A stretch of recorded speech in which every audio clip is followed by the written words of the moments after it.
someone did a write-up on it, and they said we can really see why they named the EP Bliss. And it's like, you don't know what the fuck you're talking about. like that made no sense.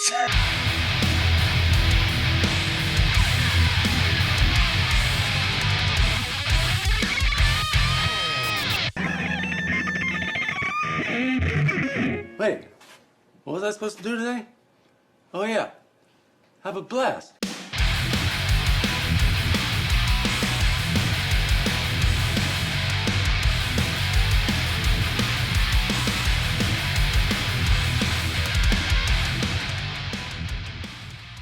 Other than that, I think I'm ready to go if you are. I'm ready to go. Awesome. Well, thank you so much, everyone, for tuning in. This is another episode of the Scoped Exposure podcast. Very excited to bring on Jordan, aka Jor of Momentum. Thank you for coming on the show, my guy. Thank you for having me. I'm very excited to do this. I'm very excited as well. And, we've had to reschedule a couple times based off of just like a couple personal things happening. So I appreciate your patience with me with, finally being able to sit down and do this. And, you got a proper mic setup. We've got the, pro video. So, you're coming in very clutch compared to some guests will just like do it on their phone in the parking lot of Walmart. I'm very either don't do it all or do it as good as you can, 1,000%. And that's just my personality. Yeah, totally. Either all in or all out as far as things are concerned. Love full send everything. No half stop, no half measures, go 1,000% or don't do it at all. Yeah, love that. That's very Yoda of you as far as do or do not. Yeah, exactly. Send or don't send. Yeah, literally do or die. There's no in between. Love that. So Jordan and I, obviously, for fans of your band, new release just came out through Days, and I guess that prompted the initial idea of reaching out to you to do this podcast to talk about the new record. And I think and we'll hit on this eventually, but I think that there's a lot of maybe unsaid just connections of Momentum the band and just Western Canada is you guys have kind of started to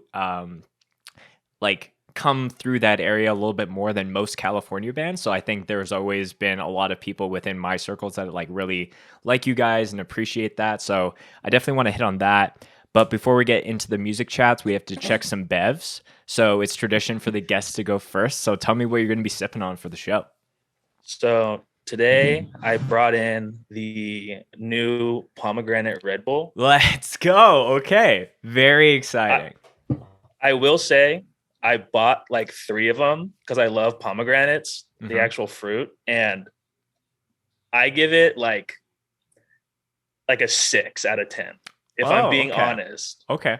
Because nothing will ever beat grapefruit Red Bull. And since it's gone, peach took its place. And peach is always my go-to Red Bull.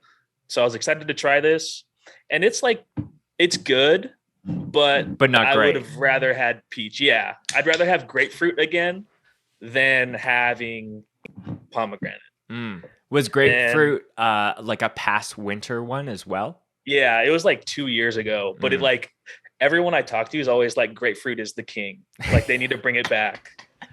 Yeah, I think that might have been a little bit before my my bev connoisseur time, because I think I was getting into it right when things like watermelon, specifically for Red Bull flavors. And I know they had the fall flavor. I think it was last year. It was the Thanksgiving, it's the orange can.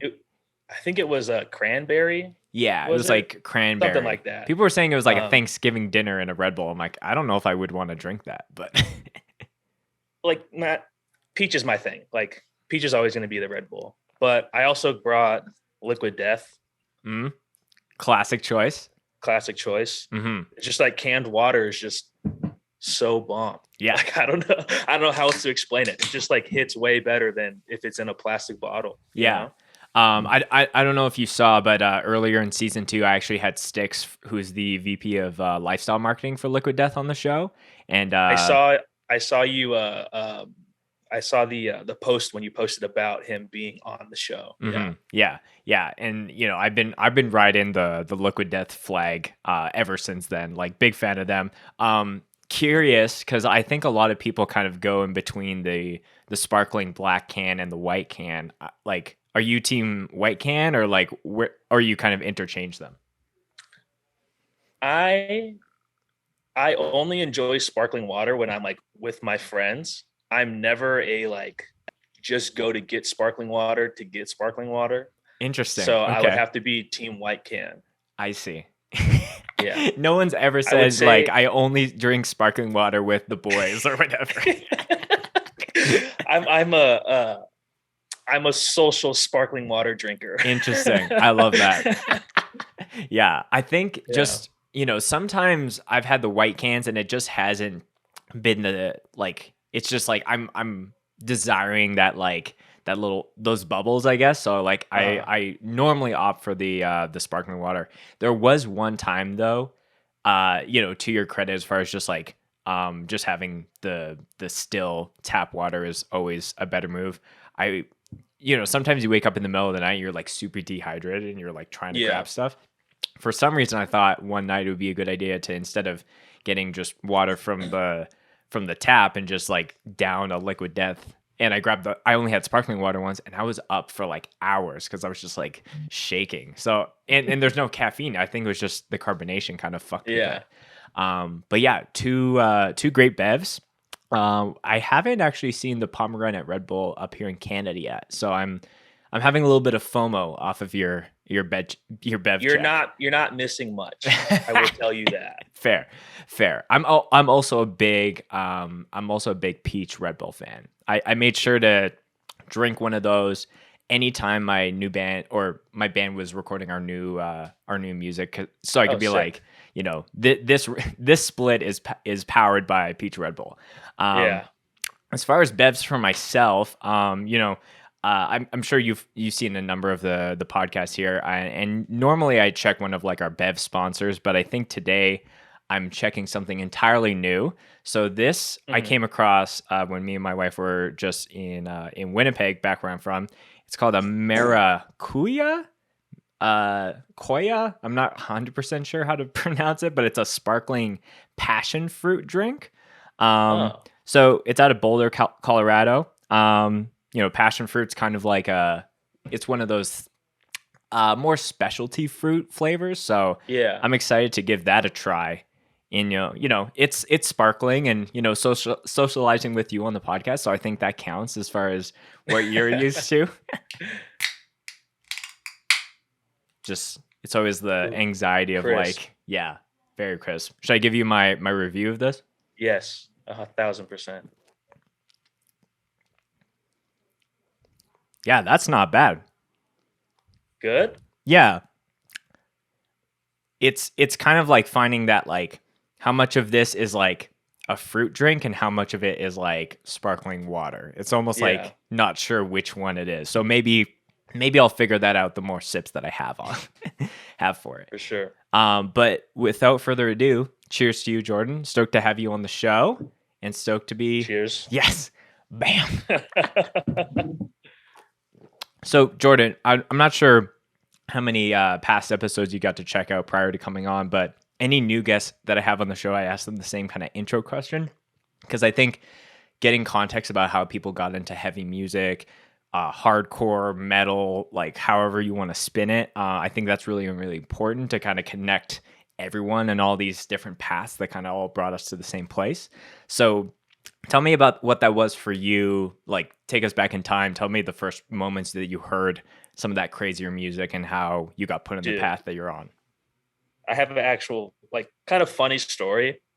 So how I found like heavy like or like how I found music with breakdowns was so my brother had a friend who gave him like a burned CD with like I think it was like 15 like a day to remember songs Okay. and like a couple like stick to your gun songs.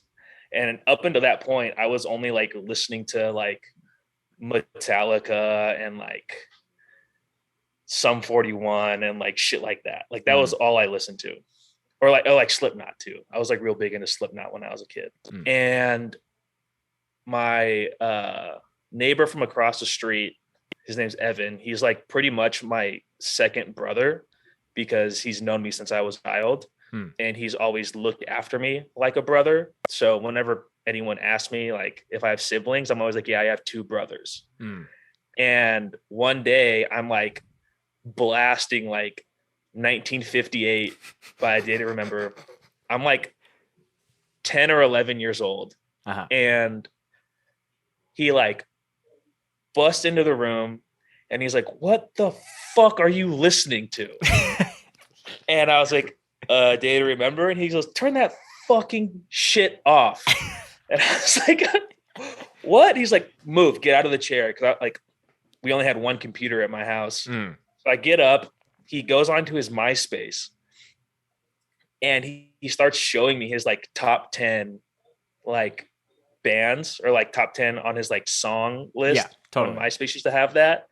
And it was like all of these like super local bands like Stand My Brothers and like Countdown, the original Countdown from California.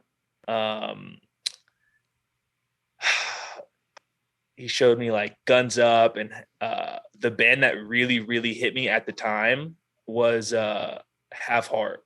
Okay. And like that's what that showed me like what straight edge was and shit. And that was like my intro into finding bands.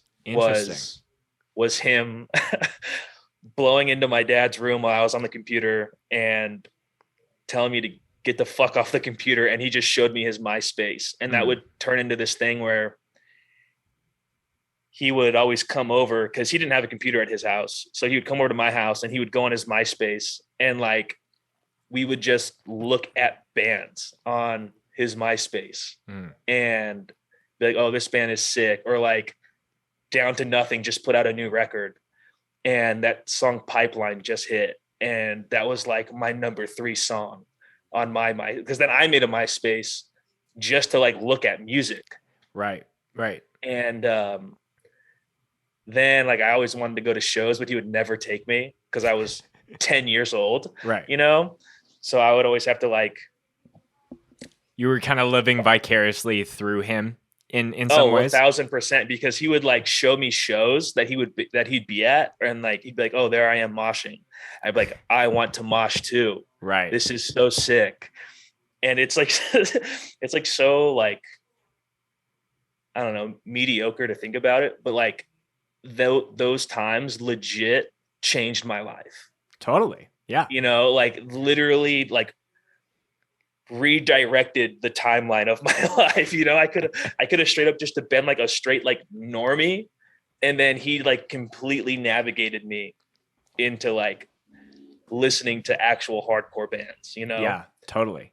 And like he at one point he like just got an iPod, like one of the, I think it was like the first iPod mini. And he was like, you know what, here, take my iPod. And he just like let me have his iPod, and it had all these hardcore bands that like I'm pretty sure a lot of people haven't heard of.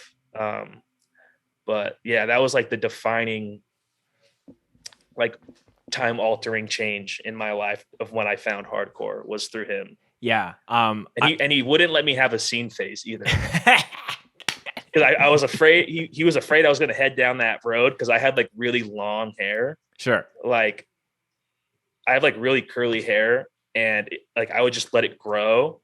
And he was afraid I was going to have a scene phase. So he was like, no, you are not doing any of that. Yeah.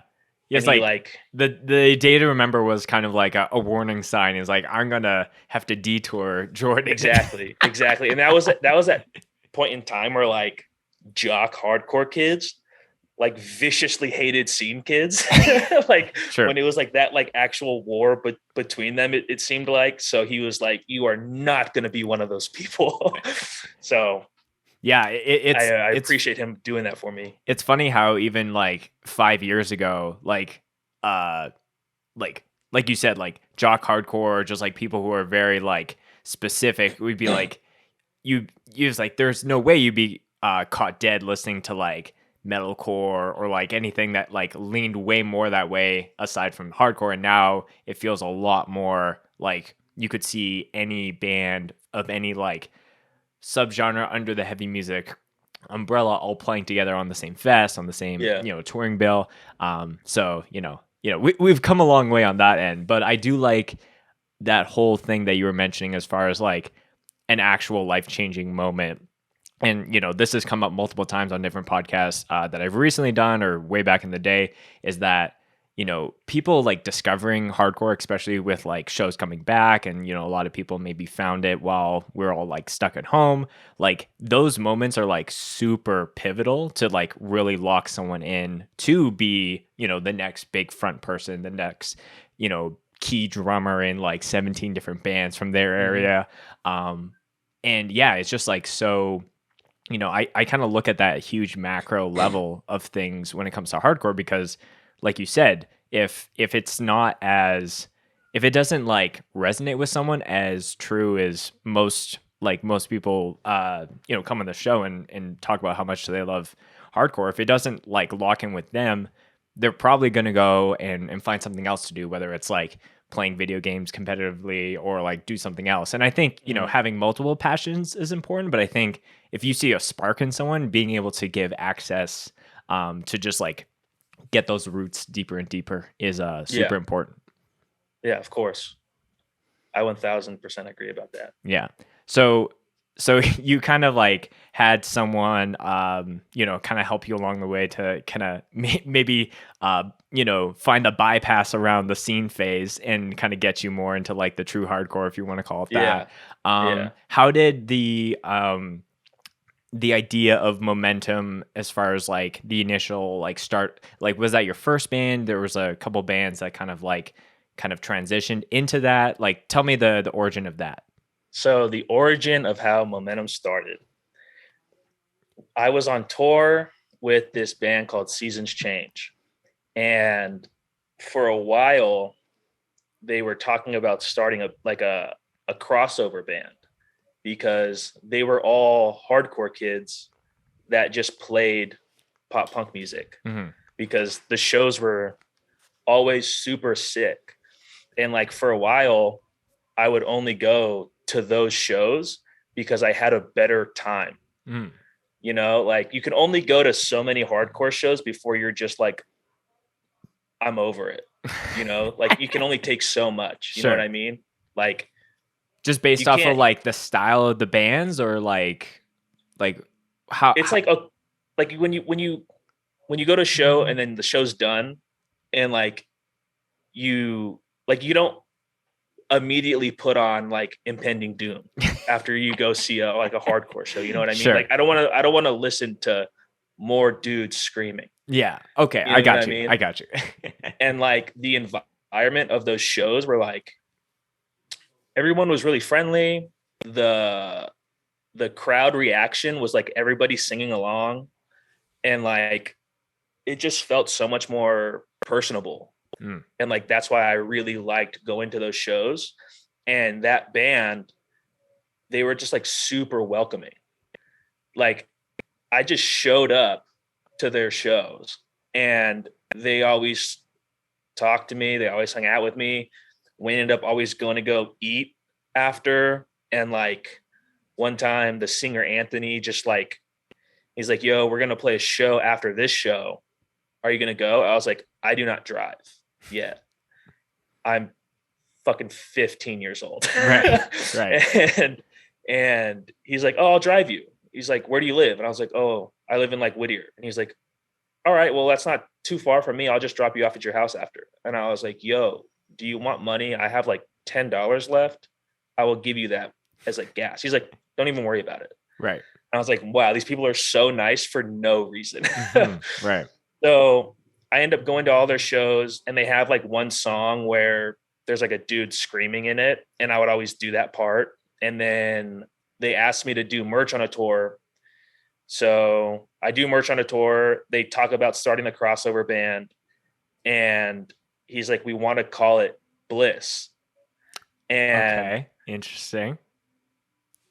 so they never asked me to do it until I did that tour, and I would do that like guest vocal part every night. And Josh and Art, the guitar, Josh played guitar, Art played drums, and they really liked my stage presence and my vocal style. And so they asked me to do it. I was like, okay, I'm down. And we like nothing ends up happening after the tour, and it's like a couple months. And I'm like not thinking anything of it. And Josh calls me and he's like, hey, what are you doing? And I was like, oh, I'm just at my homie's house. He's like, do you want to like jam right now? We're trying to write some stuff for Bliss. And I was like, okay, like, where are you? He's like, Rancho Cucamonga. And that's like an hour and a half drive. And I was like, I'll be there right now.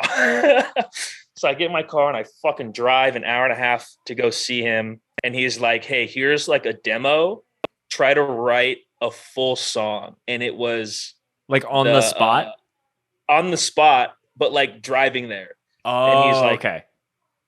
He's like, we want this to be like the intro, like the first song on the record. I was like, okay. And it was the song Bliss. And I wrote that song going to that first practice. And we get there and we kept playing that fucking song for like an hour. And I was trying to like get the cadence right and the harmonies right. I finally got it and they liked it. And then fragments of one of the new songs on our LP were like, we were jamming like parts of that song. So like literally like parts of a song from like 6 years ago are now being used on the LP. And it was that song 3 a.m. Oh, okay. Interesting. So we jammed some of that and they liked it enough, and ended up Anthony, who sang for Season Change, ended up not joining. Carlos, who was the first merch guy for Seasons Change, plays guitar. Josh was playing guitar at the time. And then Johnny, who played guitar in Seasons Change, ended up playing bass. And then Art, who played drums in Seasons Change, played drums for us. And that's how the band formed. Interesting. And okay. we were going to call ourselves Bliss. And so then... Yeah, I need that clarification. So the band was originally be called Bliss, and the first song that you were working on was like, that's the self-titled like song, I guess. And then tell me about how the shift happened into what, the band is actually called now. So there was a band in like the 70s, I guess, or 80s that trademarked the name Bliss. And Nirvana was actually going to be called Bliss, but they ended up getting sued by them, apparently. So Nirvana's first show, they were called Bliss, and they ended up getting sued, changed their name to Nirvana. And you're like, and we're nowhere as big as Nirvana. Maybe we shouldn't go down this road as well. Well, nobody knew about this until there was this band, Forever Came Calling. And they were like another pop punk band. Yeah, I do remember that name. Was friends with. Tom ends up playing guitar in this band, Vatican now. Oh, okay. And he ends up telling us this, and we're like, fuck, are you serious? He's like, yeah, man, you cannot use Bliss. You will be sued. Yeah. And he's like, look, my friend's band is called Bliss, but with one S and a period at the end, just so they don't get sued by that band. I was like, fuck. Okay. Yeah, this Bliss band is relentless. Holy fuck. Yeah, no, they are legitimately relentless about it. So we end up like having a 3-hour phone call, and we're all trying to decide names for the band. Okay. And at the time, I was listening to a lot of Modern Life is War. Okay. And that song Momentum came up, and I was like, what if we use Momentum? And everyone stopped, and they're like, I'm down. Let's just do that. And so that's how we formed the name, and like, yeah, that's it. And it's funny. Another like side story was, please, when the EP first dropped, when Bliss first dropped, there was a write up. Someone did a write up on it, and they said we can really. They're like we can really see why they named the EP Bliss, and it's like you don't know what the fuck you're talking about. like that made no sense. They're just trying to like But pluck something from the yeah, ether. they're like It's like, no, you actually have no really, idea. really hard. Yeah.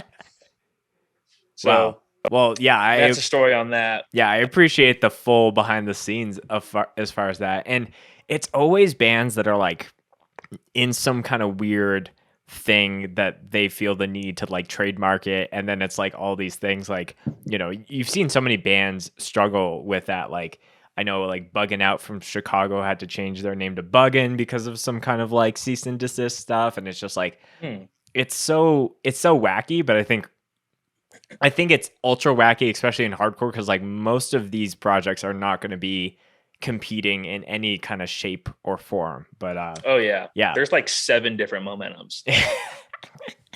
It is what it is, you know. But whatever. Yeah, you just at that point, it's just be the best one. So exactly, be the best one out of all of them. Yeah. So okay, so you guys, you know, to hit on something you were saying, like you put out the EP. This is back in 2016. A few years go by. A promo comes out with some new songs, and then a few more years go by, and there's another promo, and then a year later, and now we're like, here's like a full body's worth of like collection of songs. So was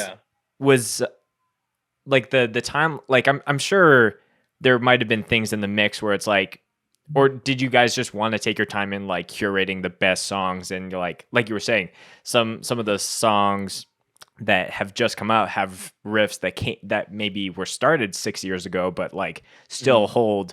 Because I've had people on the show where it's like, yeah, this EP was written 5 years ago, and now it's just seeing the light of day. So talk to me about how you guys have like, you know, had that approach with like releasing the music and what you wanted to do, and maybe where you have struggled, I guess.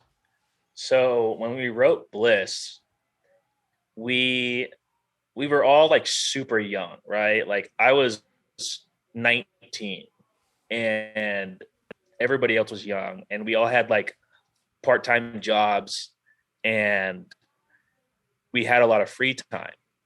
So we were all able to like sit in Josh's room for like 12 hours and just crank out songs. And we would literally work from like 3 p.m. to 3 a.m. in the morning.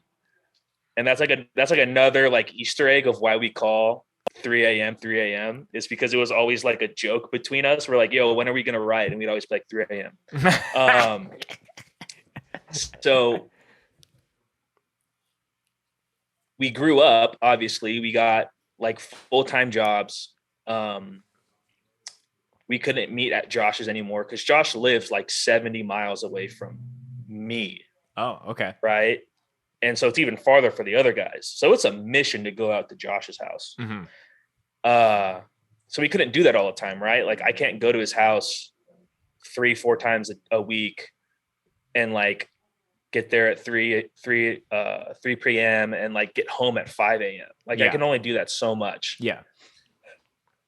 So then Art and Johnny end up leaving, and they end up getting like actual full-time jobs, and they were getting older too, like 27, 28, like up in that age. And so they end up leaving, and we have like member changes, and that's when Gage and Mike joined the band. And same thing, Gage has a full-time job. Mike was going to go to school for barbering. He had a full-time job. So when we got a little bit older, it was just harder to write. If that makes sense. Yeah, you know, totally. And they lived even farther from Josh. So it was hard to crank out songs or like write shit. So we ended up just like, we need to release something. Like it's been 2 years. We need to release something. So we put out that 2-song EP with Vicious Cycle and Relapse, and the quality fucking sucked. It was not like, it sounded so sick in the studio on the studio monitors, like just raw. And we're like, yo, Sure. this is so bomb. And when it finally got released, it was just bad. Like we rushed it for no reason. And then we were touring a bunch. That was another reason. We were doing like 40-day like Midwest East Coast runs, like just miserable, like in the summer. Like it was so bad. And then we end up like Mike ends up leaving the band because he's moving back to Florida. He's getting married. It's cheaper to live there. You make more money barbering there. It was just smart move for him. And we were like, fuck, we need to like write more shit. So we were writing here and there, not very consistently. And we kind of hit like this like roadblock where we weren't writing anything that we thought was like good. And we kind of like all stepped away for a second, and we were like about to just like call it quits. Oh.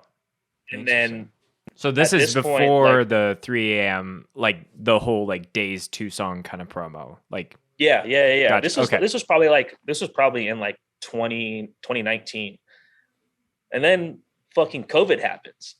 Now we have nothing but free time. Right. You know? Oh, also Josh and Gage both joined Vamakara. Right. So they were gone touring a lot too.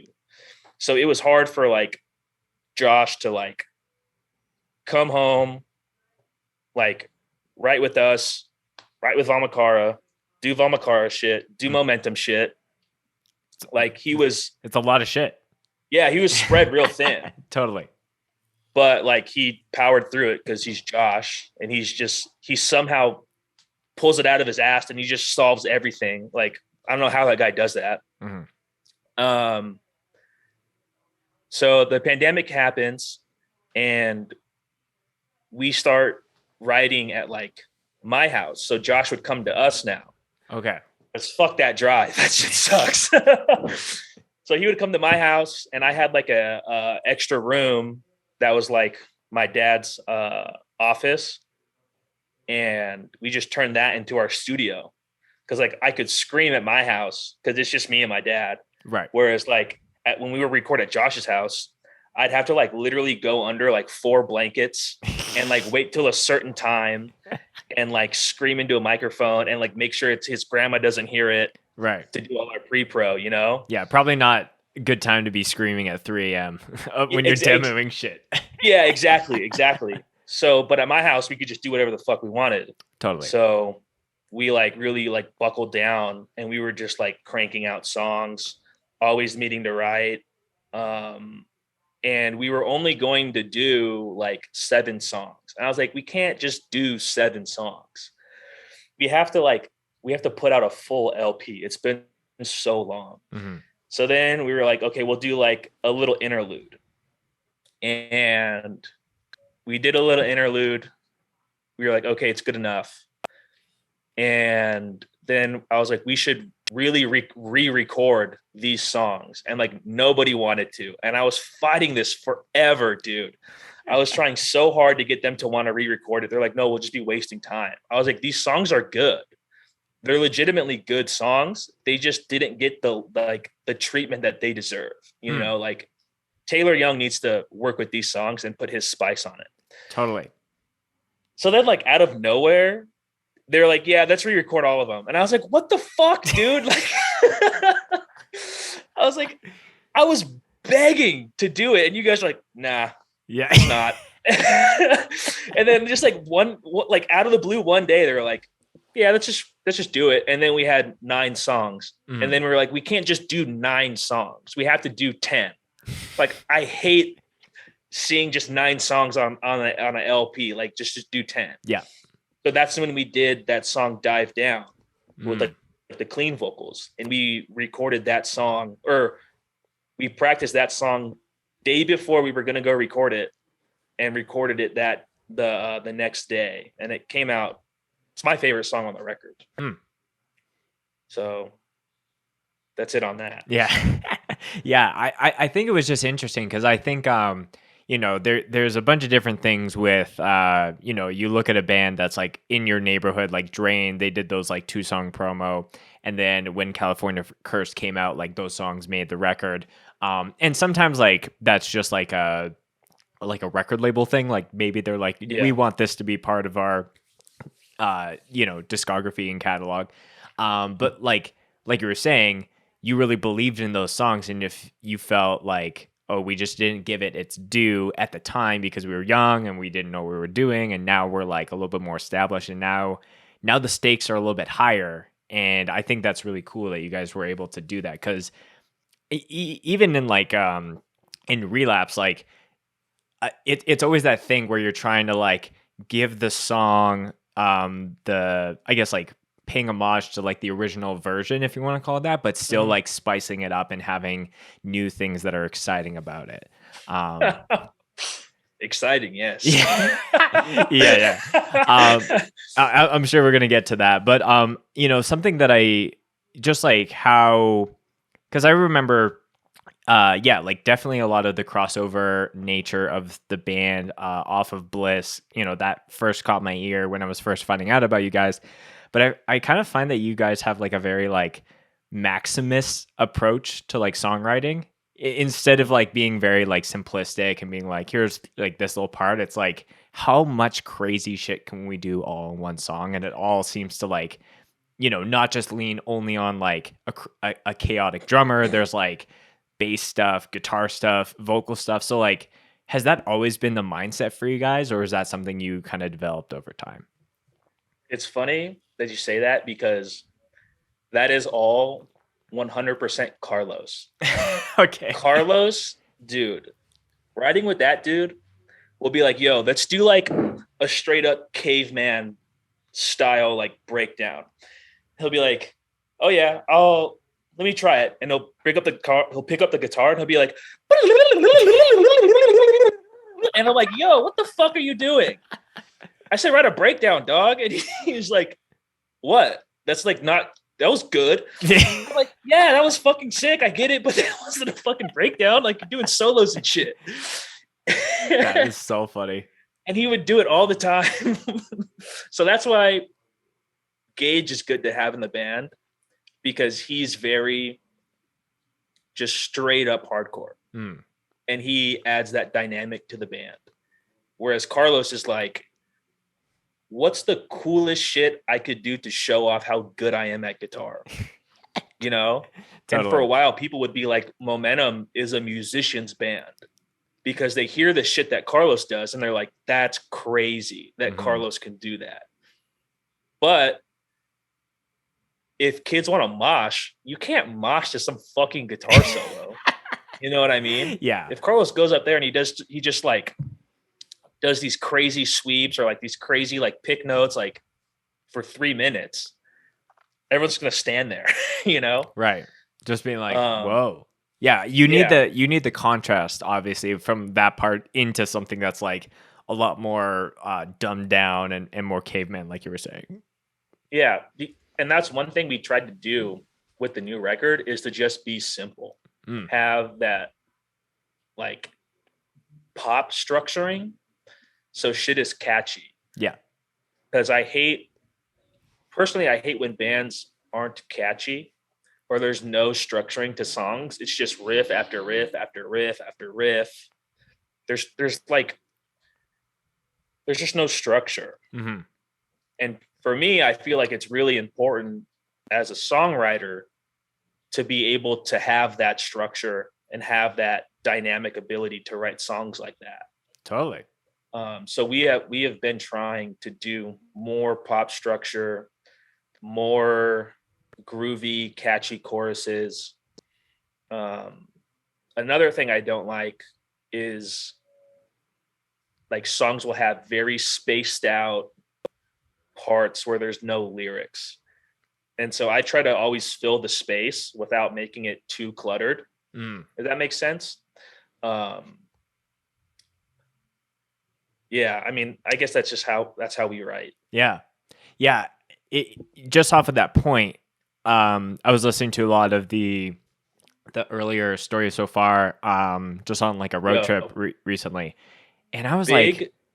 I don't think that They're a there's. big influence for me Oh, personally. totally. Yeah, but like, to your point, I was like, there's almost like no parts where it is like there are songs where there's maybe one section where Parker isn't doing any vocals, but this like Mhm. verse filled with vocals, chorus filled with vocals, like super super catchy. And there's always stuff to be engaging with if you're like singing along, and that doesn't matter if it's pop punk or metallic hardcore or however you want to spin that. So Yeah.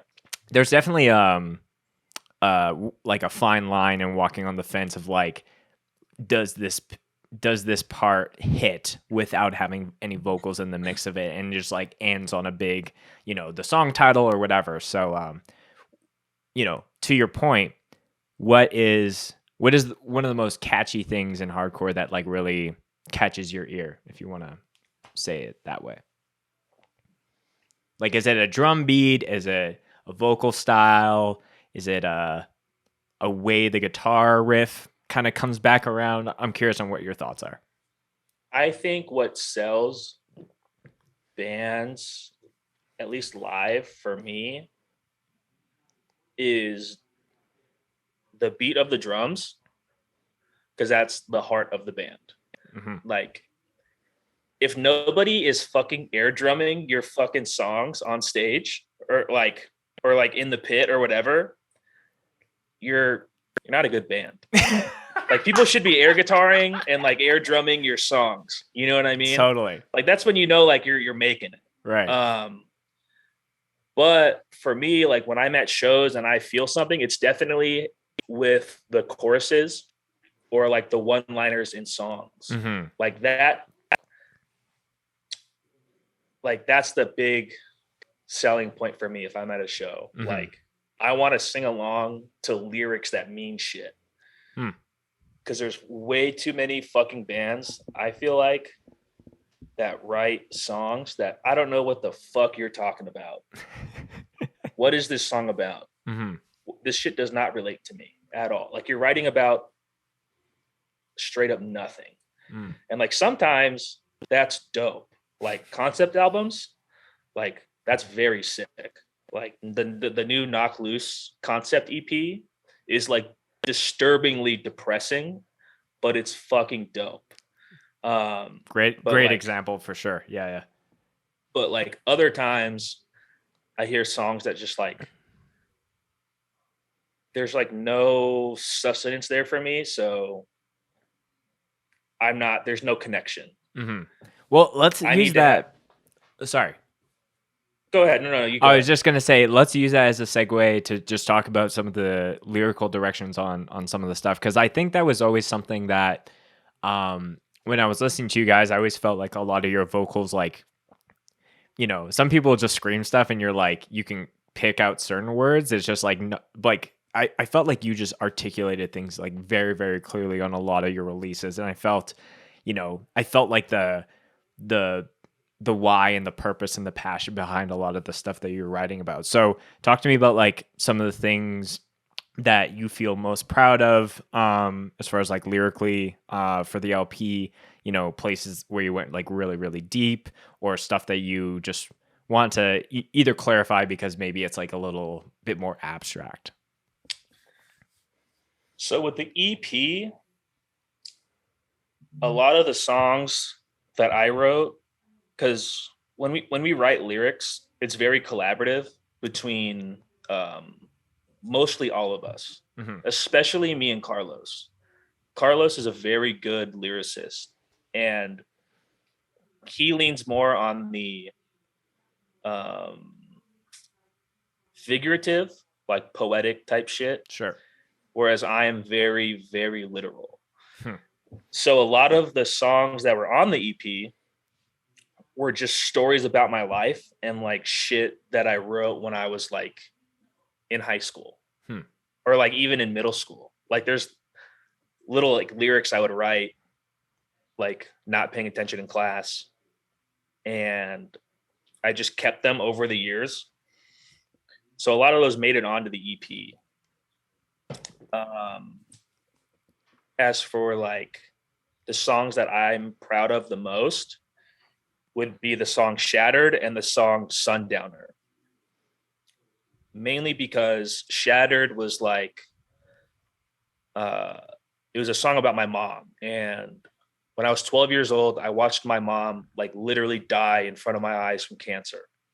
And that was like me being so mad at the fucking world that this would happen to me, because up until then, like when you're a child, there's always going to be a happy ending.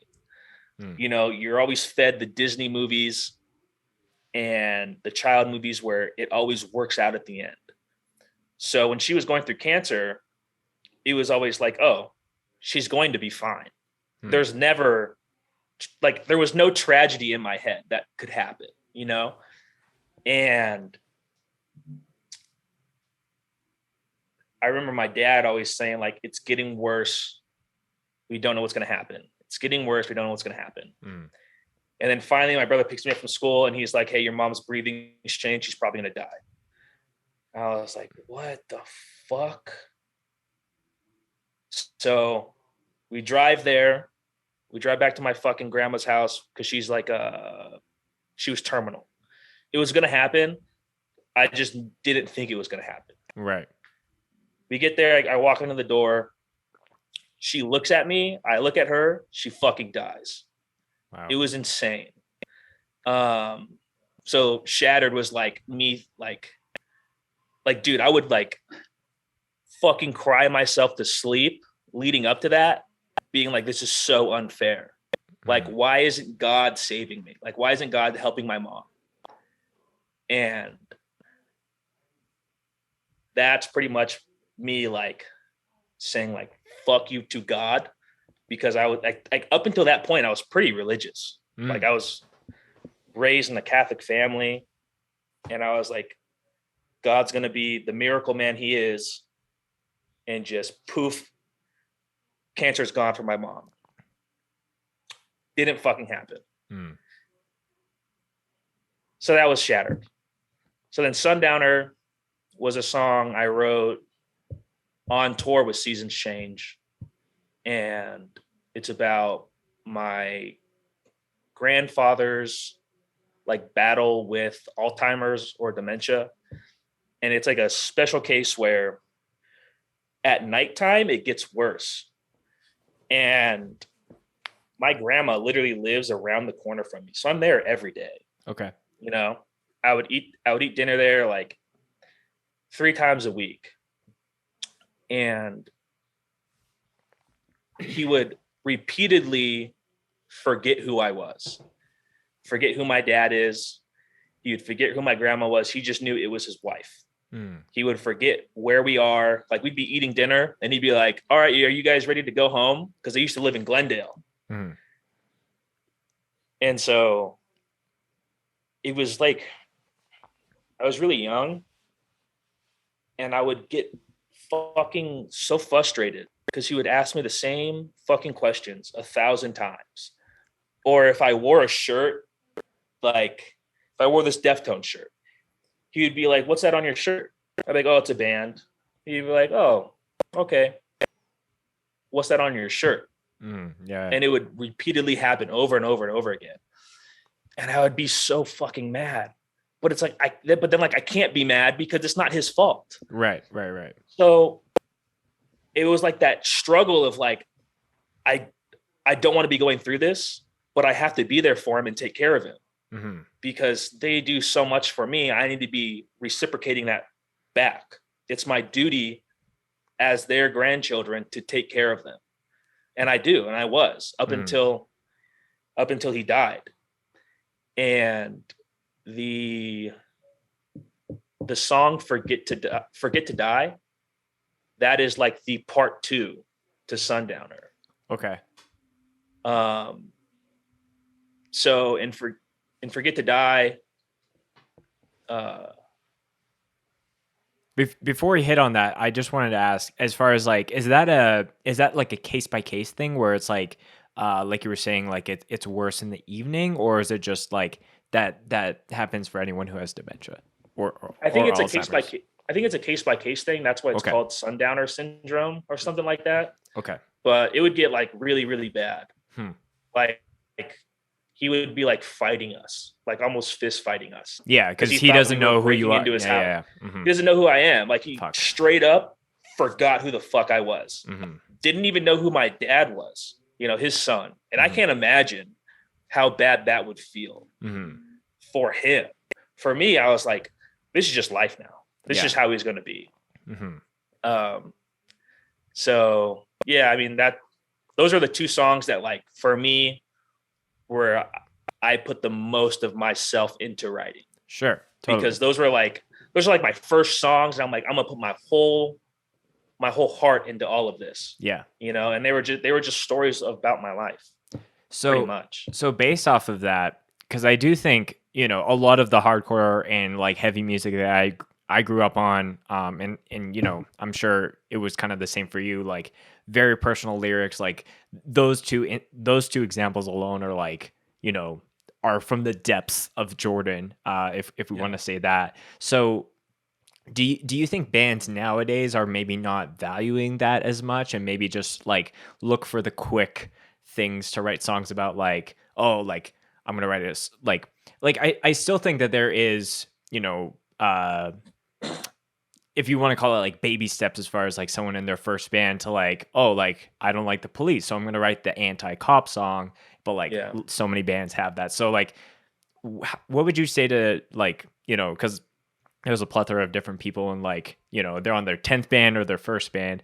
How would you encourage someone to maybe like go deeper and more personal versus like looking at the easy hardcore songs to write? So I will say this: if you want to write good songs,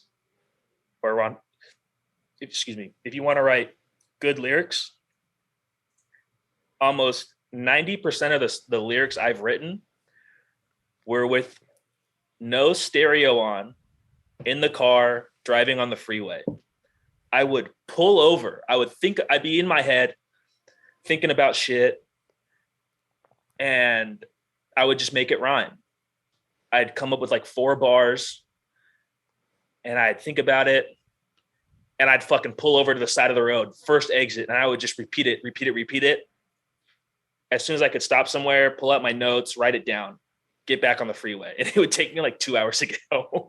sometimes I'd write a full song just on the freeway. And like when you're like, people in California know, like when you're on the 5 and it's drive time, it's bumper to bumper. When you're on the 105 or the 405 during drive time, it's like pretty much any freeway you're on during drive time in California, you're fucked, and it's bumper to bumper. Right. So you have time to think. So that's what I would do, is I would just be in my own head with the fucking stereo off. And I'd have like some topic in my head brewing, and I would just try to like think about saying things. And then it would be like, I think one line, I'd be like, that line is sick. And then I would build on that line, and I'd make like a 4-bar, like a verse or a 4-bar verse. Yeah. And then I would go home and I would work on it. And I would have like this huge page of notes that would just be random 4-bar verses that I would then work on. And I would use those to fill up songs, or like, this verse matches this song. Mm-hmm. And I would do shit like that. As for rhyming patterns, I think a lot of people, like when I say like the story so far was a huge influence on me writing, it's Parker's use of near rhymes. Or Justice from Trapped Under Ice and Walter from Rotting Out.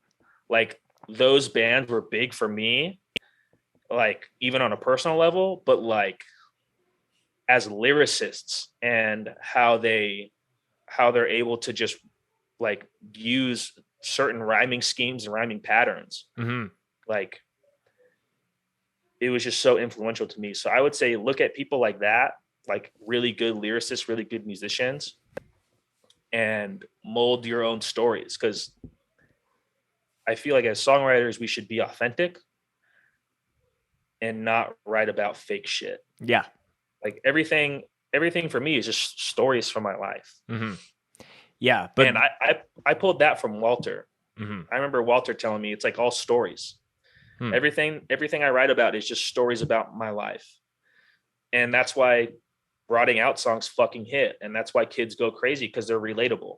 Yeah, totally. Know? Yeah. And everyone's got different upbringings and different things, but like you said, if it all just stems from stories, there's like ultimately hundreds of different like songs that could stem from different stories of your life, like good, bad, and ugly, right? Like, yeah. So yeah, I think that there's a lot of I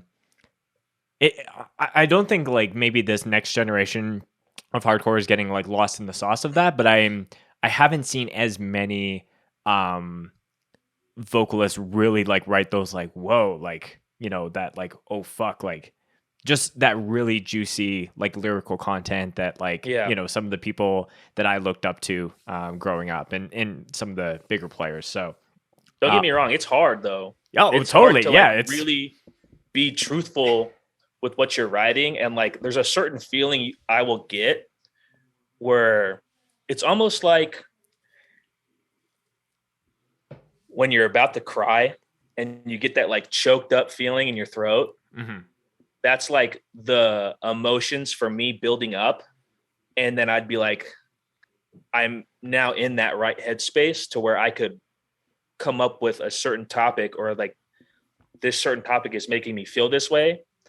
So that's what I'm writing about. Yeah. Does that make sense? Absolutely. Like I'll like, even when I'm on I still do this to this day when I'm on the freeway and I like write shit, or I'll have a certain topic in my head that makes me feel like a really, really certain way.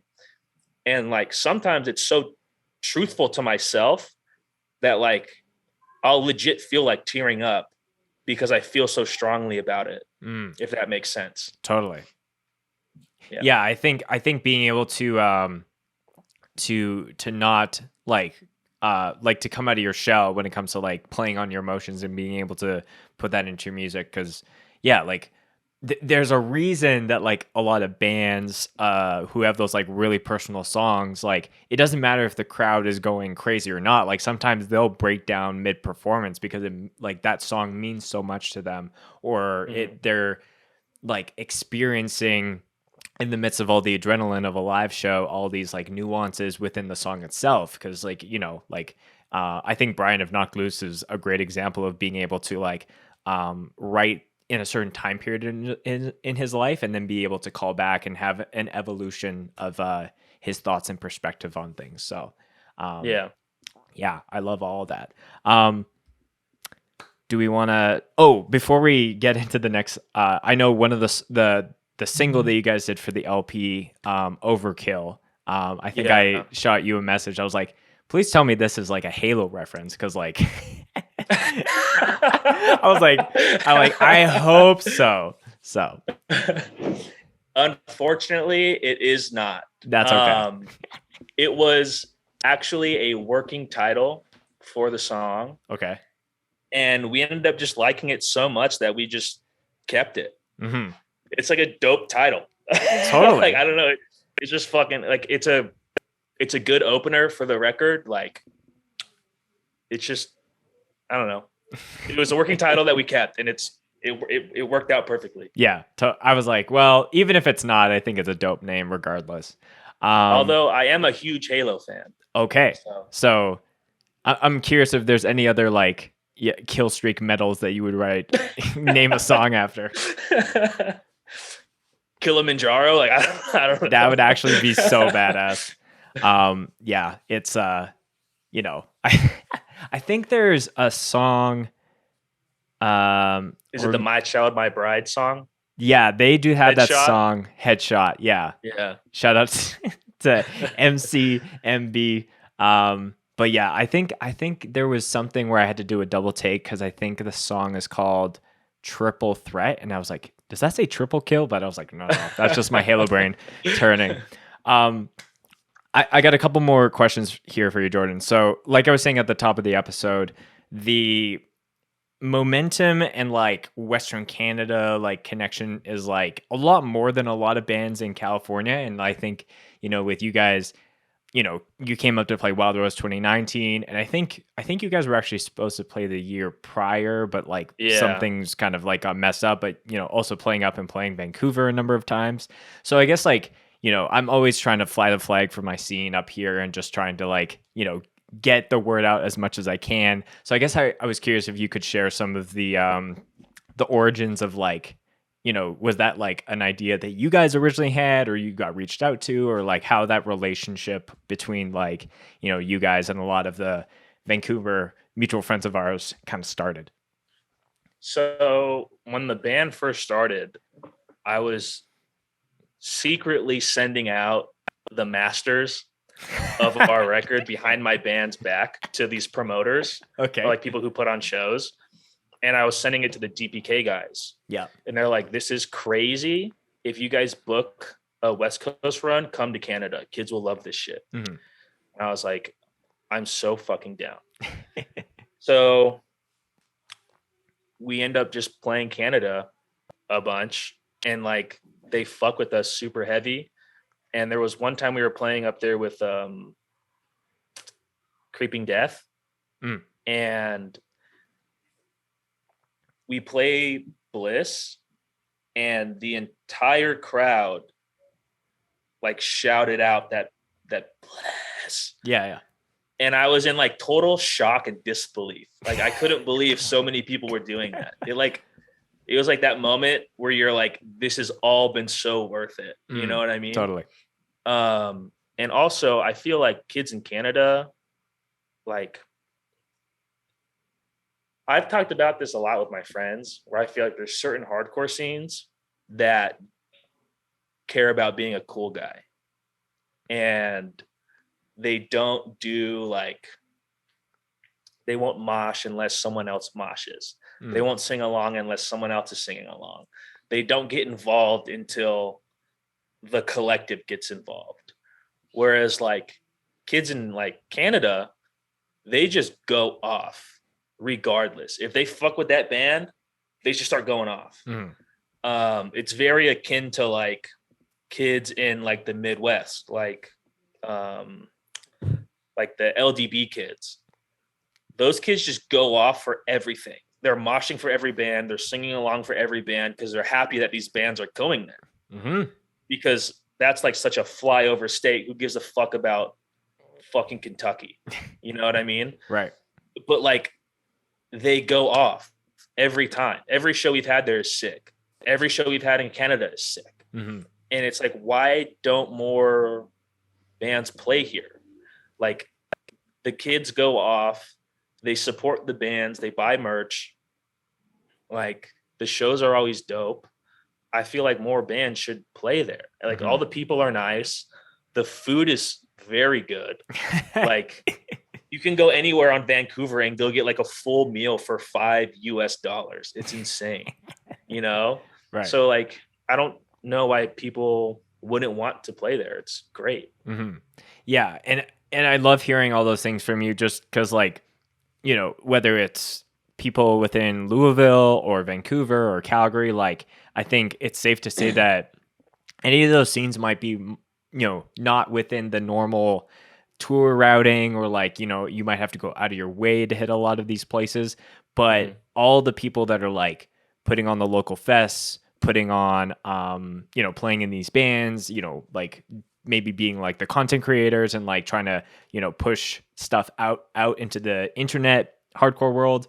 We're all working like 10 times as hard as anyone within, Northern or Southern California or any of like the major hardcore hubs. So I think it's like super cool that you guys like saw the opportunity very early on, through the secret like DM with the masters. But like, it is one of those things where like, I I'm able to list off any band who's like gone out of their way to either play a one-off show here, play the fest, like done anything. Because I feel like, especially the DBK or DPK 5-year anniversary, so many of those bands that played that festival, like from like the Pacific Northwest, West Coast area, are now like starting to blow up. Like getting to see Drain before California Cursed exploded that band was like super, super cool. Like Ingrown has come through here so many times, and now they're getting like the roses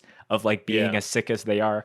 So I think it's like, it is really cool for those bands to, like you said, like make the trip, and then just have like Dying Wish is another example of that, where they're like literally dominating the world, and like they came here when they weren't even called Dying Wish, so like when they were Trust Issues. Right. It's crazy to see those evolutions of all of these bands that we've played with. Like I remember playing with Drain. Our first tour was with Drain. And like we were playing shows to like nobody, you know, and it's like they're fucking crushing it. And I'm so happy for them. Yeah. Same with Dying Wish. Like those fools have been grinding. They have been grinding forever. And it's now finally paid off. Yeah, totally. So Jordan, we're at that, like we're past the hour mark of the show, so I think it's safe to hit on maybe one of our final topics. And I want you to kind of, intro this as much as you want. Just as far as like the album comes out, and then some hardcore Redditors start to talk about different things. And I think it kind of sparked, some very funny tweets and things like that. But I think there's a lot of maybe deeper stuff that we can hit on as well. So for those that don't know, who don't like live in the Twitterverse, can you just talk about like, I guess what happened? Talk some shit, as we've said we were going to get prepared for. Okay. So we record Relapse. And when we were recording it, there's like a breakdown part before like a one-liner. And for the mosh call, I just said nigga. And when we when we recorded it, I didn't tell Taylor I was going to do that. And so I say it, and he stops the track and he goes, "Are you sure you want to do that?" And I was like, "I don't give a fuck. What are people gonna do? Are they gonna fucking fight me?" It's like, "No, you're not." And he's like, "It's your record." I was like, "All right, dope." And we're like, "Where should we put this song?" And we're like, "Just put it second. Fuck it. Everyone's gonna hear it because they're gonna blast through Overkill, because Overkill's like a minute long, and then they're gonna hear Relapse, and they're gonna be like, whoa. He did what? He said what? And it worked out beautifully, because then everyone started talking about it. Right. And we were like all waiting on Twitter, especially me when it dropped. I was like refreshing the feed, like looking up momentum and like refreshing the feed to see like who's going to say what first. Right. And it was in like the first 17 minutes. Someone was like, "Did he really just say that?" And it's like, "But he's white. Why would he say that?" It's like, because I'm half black. I didn't fucking watch my mom get called a nigger every month or like twice a week, or get kicked out of our houses because fucking black people and Mexicans don't get along and they hate each other. For me not to say whatever the fuck I want to say. You know what I mean? Like, I grew up a certain way. This was just what I say. You know, like I say it all the time. I don't give a fuck. Like, everybody who knows me knows that I'm black. All my black friends don't give a fuck to begin with. And the only people who care are like white liberals. Like, sure. Like straight up, like, like those like social justice warrior white kids who are like, "All right, fellow black people, we're all mad, right? Let's get mad at this white guy, right?" And then like all my black friends are like, "That was dope. I can't believe you did that. That was sick." Like the only people who were mad were legit like white dudes. Mm-hmm. And it's funny when that got asked on Reddit, all these people were like, yo, that dude's black. And they're like, it like sparked a conversation of like people trying to dictate what I can and can't say, which is so wild to me that people think that you can police what I say. Like I can say whatever the fuck I want to, and you have no say in that. You know, like straight up, like I'm a huge proponent of free speech. So you trying to tell me what I can and can't say is just mind-boggling retarded. Like, fuck you for even thinking that. Like, that's so insane to me. What's really interesting about all this is that I think when you guys posted like, hey, the album's up on streaming, I saw a comment that was like, oh, you know, the album is good if someone's trying to cancel the singer like the day it drops. And then I was like, oh, like, what is this all about? And then like, the thing is, it took me 5 minutes to just go down the rabbit hole and do some research of like, oh, Jordan's half black. Oh, okay. Like that checks out. Cause you know, like I was on a Logic kick for like a long time, and he would talk about that same thing of like, I don't look black, but like my mom, you know, I am half black. And so like, it would be this weird thing when like some people are like, yo, like what, like, are we okay? And then just like, no, like, you know, this is the context of that. But I think you're right that a lot of people just like rush to like make themselves feel better because they like, you know, like canceled someone. So I just thought it was wild that like it took me 5 minutes to just like get the actual full picture, and it probably took people longer to sign into Reddit and write the post and post it and be like, oh yes. I was getting legit messages from like people are like, why would you do that? Like personal messages, or people would message the band and they're like, why would you do that? Like, I don't get why you would have the first version of the song and then just add that. What is your problem? It's like, I can do whatever I want with my band.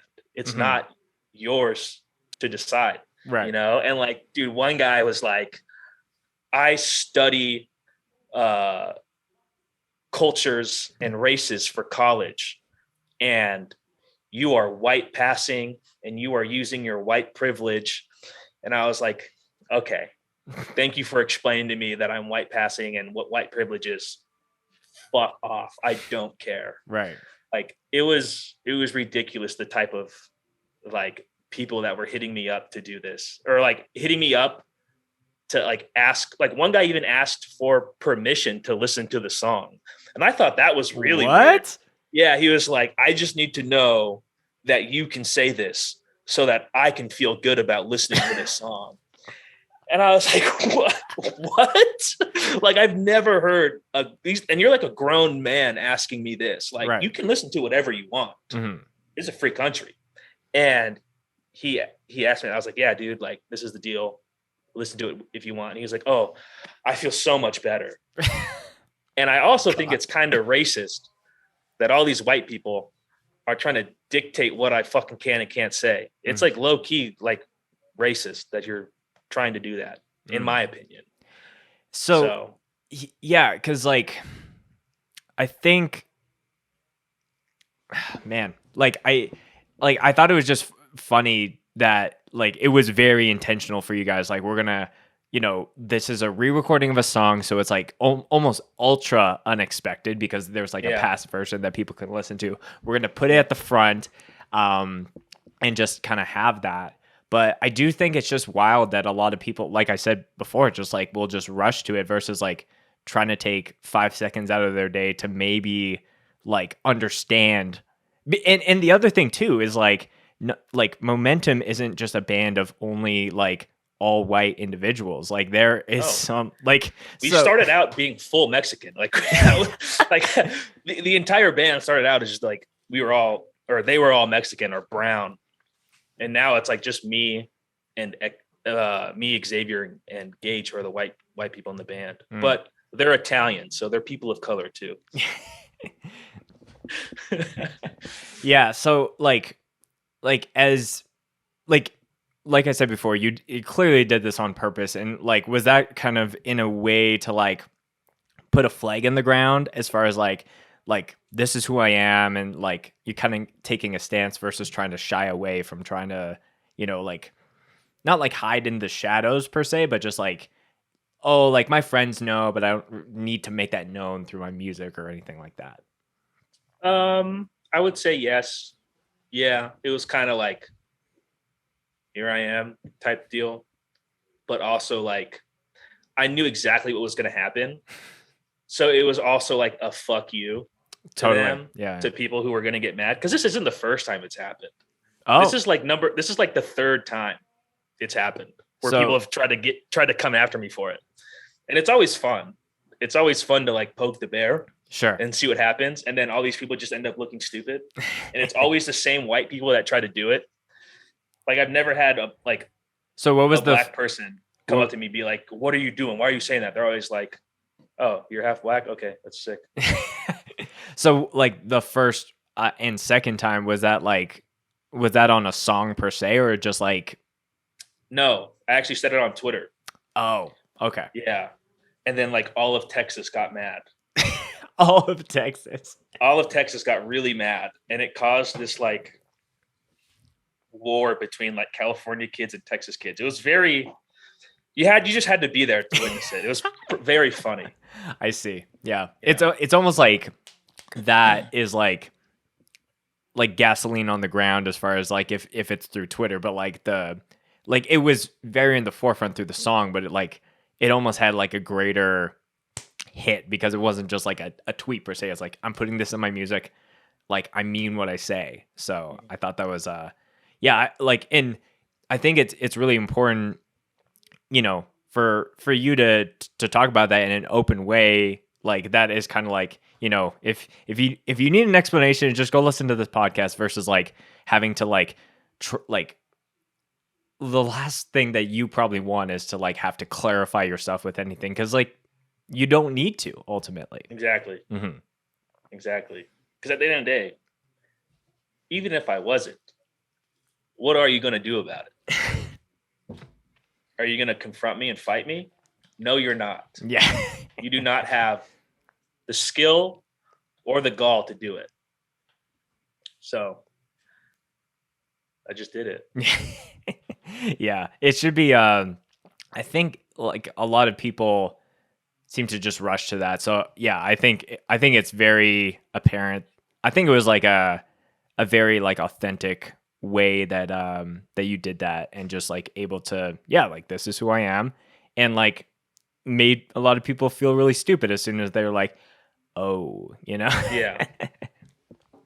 So I think we've hit on everything here, Jordan. So obviously new record is out through days. You guys have a bunch of badass shows coming up.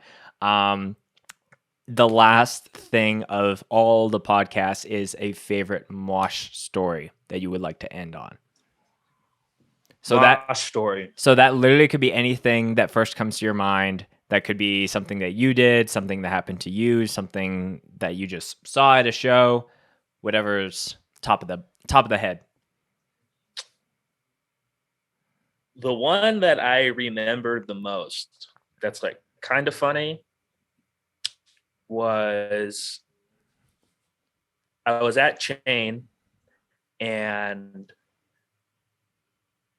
Reaction, and this band called Suffocate. Mm-hmm. They're from the Bay, and they were playing. And when I was young, all I wanted to do was mosh. Like, I just wanted to see how high I could get my foot over my head. And there was a time where I could like literally kick over other people, and like I never even wanted to hit people. I just wanted to see how good I could throw kicks, or how hard I could swing my fucking arms. Sure. All that kind of shit. And I was watching them, or no. I was watching the last band playing, and I was moshing like crazy, and I end up kicking, like I do like the roundhouse kick or whatever, I end up kicking this other dude who's doing the same thing from the other side of the pit, and we kick each other's feet in like mid-air collide. And I had just fucked up my foot from football practice. I had a fucking like 350-pound lineman step on my foot. Fuck. So I thought my foot was broken at that time, and I thought my foot just shattered into a million pieces because I just swung it as hard as I could. That sounds very anime of just like 2 feet. It was. It was like a little explosion, and then we like fly back. Like, it was like that. And then another random guy kicks me in my stomach and completely knocks all the air out of my stomach. And it's like a sold out show at Chain. So it's packed and you can't breathe. Right. And so it's so hot. It's so packed. I have no air in me. I feel like I'm going to literally suffocate and die. And so I run over to where the merch tables are, and Ricky Hoover, who sang for that band, he had like a plug company when everyone used to wear plugs, like huge, like 3-inch plugs. Oh, sure. He had this like table set up, and he was just sitting there on his phone, and I completely collapsed on his table and knocked all of his shit over. And I was like struggling to breathe. And he's like, what the fuck? And I was like gasping for air. And he's like trying to pick me up. And all these hoops are just like going around. Yeah. And he sees I can't breathe. And he's like, oh my God, are you okay? I was like, I finally catch my breath, and I'm like, I am so sorry. I got kicked in the stomach and I thought I was going to fucking pass out. And I start helping him clean up all this shit. And then I go back and I start moshing again. That's my favorite mosh story, I guess, that I can recall. Yeah. I just love the visual of like these like half-inch hoops like bouncing down the venue floor like like a tire on the highway. Like, oh my gosh. That's too funny. And just like also the visual of the two legs, and there's like the moment where it stops and then explodes. like a legit anime moment. Yeah, totally. Sure. Well, Jordan, this has been really, really fun. All of your links and the momentum links to the new record will all be in the show notes in the description of the video. But if there's anyone you want to shout out, plug, or anything you want to send the people off with, the floor is yours. I would say listen to Upon Stone. Mm-hmm. It's Xavier's new band that he is playing guitar and singing in, and it is so insanely good. Like, he crushed it. Mm-hmm. It's so fucking good. Him and his friend Wyatt did it, and it's like, I feel like they're gonna blow up. It's like, it's sonically amazing. Mm-hmm. And then, I mean, that's all I can think of. Straight up. That's it. Listen to Upon Stone. Yeah. Shout out to Xavier. I think he was I hit him up to be on the podcast a long, long time ago. I think it was when he fucked up his foot, like over COVID. So if he's listening and is down, he tore his knee. Yeah. If he's listening and he's down, like there's an open invite there. Maybe we can chat about Upon Stone. But Jor, this has been fun, man. And thank you for coming on the podcast. Thank you for having me.